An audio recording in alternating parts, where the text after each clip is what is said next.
I've been thinking again. You know, we're all in the same boat. Solomon was right. Circumstances are common to man.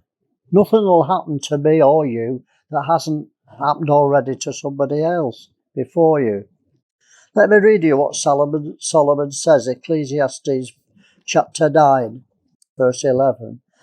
I returned and saw under the sun that the race is not to the swift, nor the battle to the strong, neither yet bread to the wise, nor yet riches to men of understanding, nor yet favour to men of skill. But time and chance happens to them all. And then verse 1 to 3.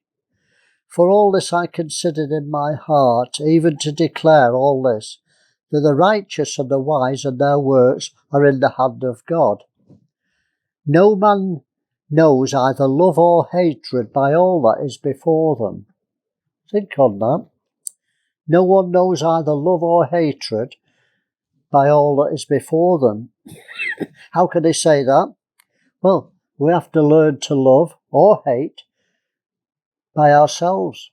Nobody can teach us how to love or hate. We have to experience it ourselves. And he carries on, all things come alike. There is one event to the righteous and to the wicked, to the good and to the clean, and to the unclean, to him that sacrifices and him that doesn't sacrifice. As is the good, so is the sinner, and he that swears as he that fears to make an oath. This is an evil among all things that are done under the sun, that there is one event unto them all. So many Christians think they should have better circumstance than believers because they're God's children. And I could understand that, but they've never read the Bible. It doesn't bear out in practice, nor in the teachings in the Bible. Well, think about it. Christians have car crashes, Christians die of cancer, Christians' children die of illnesses, and go away from God, backslide, never return. Christians go through divorce, Christians have unhappy marriages, Christians' businesses go bankrupt. Churches have horrible splits causing hatred and animosity among fellow Christians. Think for yourself. Let me challenge you.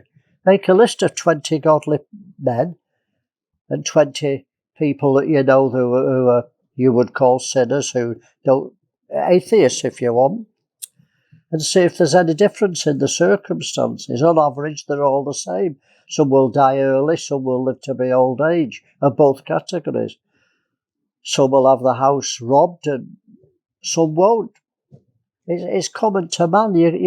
Listen, if the Christians had a better lifestyle, wouldn't everyone want to be a Christian? If car crashes and thieves and all the circumstances we don't like and sicknesses, if they didn't affect the Christians, people would want to be a Christian just to stay healthy. But Christians are no more healthy than the rest of the world. It's an illusion. Solomon was right. What should be different in a believer is that they should rejoice in all things and thank God for the circumstances, good and bad. In all things give thanks. That's the will of God in Christ Jesus concerning you. All things work together for your good. But Christians say it and they don't believe it. Well, Paul and Silas were beaten. They were in the stocks, but they sang praises to God in prison. Why? Because they were happy to be martyred. They were following Jesus. It was all right. Nothing mattered to them. The circumstances didn't matter to Paul and Silas. You know, Paul says if this is our best life now, then it's pretty miserable with all the problems. 1 Corinthians 15:19. If in this life only we have hope in Christ, we're of all men most miserable. Well, Job understood when he said this in Job 5. Verse 6, although affliction doesn't come forth of the dust, neither does trouble spring out of the ground, yet man is born unto trouble as the sparks fly upward. So if you can see sparks flying downward from a fire, you can expect a trouble-free life. You know, we're all going to lose loved ones. However you live, and however blessed your circumstances are, you're all going to lose loved ones, and we're all going to die and rot in the ground. No one gets out of this world alive. So what can we do about this fact?